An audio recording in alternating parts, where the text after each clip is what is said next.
počúvať. Okej, tu je správny. Išla asi mačka, nie pes vokakala a potom išla do hlavy do hajzla a potom sa posrala, potom sa urobila hajzlovi a potom sa pokakala, potom...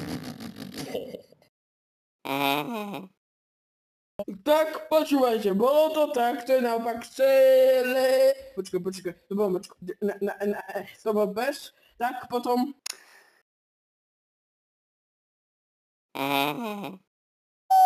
Tak to sa stalo, že potom, že posrala pes...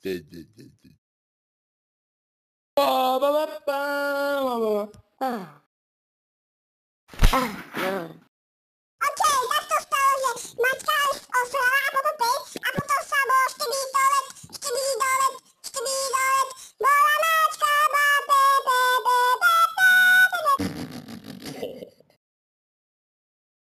Neviete čo, toto urobím.